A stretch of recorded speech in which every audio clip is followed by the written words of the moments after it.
کاتێک چەکدارەکانی داعش پەساپۆرتەکانیان دەسووتاند و پەیام و بەڵێنی جەنگێکی دۆزەخیان دەدا بە ڕۆژهەڵاتی ناوەڕاست، وڵاتە زلهێزەکانی دنیا و بە تایبەتی وڵاتانی ئەوروپا لەوە دڵنیا بوونەوە کە تیرۆر تەنها لە سووریا و عێراقدا گیر دەخوا و پەرەناسێنێت، بەڵام دوابەدوای هێرشەکانی سەر پاریس جیهان خەبەری بووە.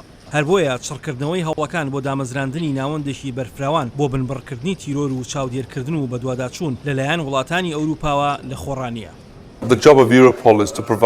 ئێستا کاری پۆلیسی ئەوروپی بریتیە لە دابینکردنی بنکەیەکی کاریگەر بۆ خێراکردنی ئەم جۆرە لە هاوکاری بۆ ئەوەی زیاتر کاریگەر بێت. ئێمە بەردەوام دەبین لە دامەزراندنی ناوەندێکی ئەوروپی نوێ بۆ بنبڕکردنی تیرۆر لە ناو پۆلیسی ئەوروپیدا لەم مانگەدا لە پێناو دابینکردنی خزمەتگوزاری فەرەنسی و بلجیکی و هاوبەشەکانمان لە سەرجەم ئەوروپا بۆ ئاڵوگۆڕکردنی زانیاری بە خێراترین شێواز و بەرپاکردنی هەڵمەت دژی ئەو گروپە ترۆریستیانەی کە چالاکن یان چالاک دەبن. ئەم دیمەنانانە سووریا نە عێراق ئێرە ئەوروپایە، هەرچەند ئەم خۆپشاندانە جیهادیە نزیکەی ساڵێک لەمەوبەر لە لەندەن ڕوویدا، بەڵام شانەنووسەکانی داعش و جیهادیەکان لە ئەوروپا جێی پرسیار و لێکۆڵینەوە و لێپێچینەوەی زیاترن.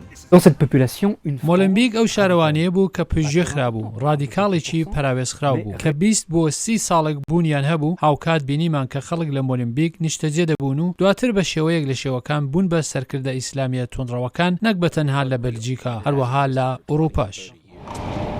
دوابەدوای هەڕەشەکانی داعش لە وڵاتانی خۆرئاو و دۆزینەوەی هەندێک لە یانگر و شانەی چالاکی داعش لە فەڕەنسا و بەلجیکا، ئەم دیمەنە سەربازیانە لە شوێنە گشتیەکاندا لە دوای جەنگی جیهانی دووەمەوە دۆخێکی زۆر جیاواز و نوێ بوون. بۆیە ئێستا ئەوروپا بە استراتیژ و هەڵمەتێکی جیاوازتر و نوێوە ڕوبەڕووی تیرۆر دەبنەوە. بەلجیکا کێشەیەکی گەورەی هەیە لە ڕووی ئەوەی کە خەڵکانێکی وڵاتەکەی دەبن بە توونڕە و کەسانێکی زۆر خۆبەخشانە چونەتە ناو داعشەوە یان بوون بە جیهادیەکی بەرەی نووسرا. هەرچەند هەموو کردەوەیکی تیرۆریستی خوڵقێنەری خەمێکی گەورەیە بۆ مرۆڤایەتی، هاوکات تیرۆر سەرجەم ئەوروپا و جیهانی سەرسام کرد و ترسێکی گەورەشی خستە دڵی ئەوروپیەکانەوە. بەڵام ئەوروپیەکان بەورەیەکی گەورەوە ڕوبەڕووی ئەو دۆخە بوونەتەوە، نەیانەوێت تیرۆر ژیانی گشتی و تاکە کەسی و شارستانیان بشێوێنێت.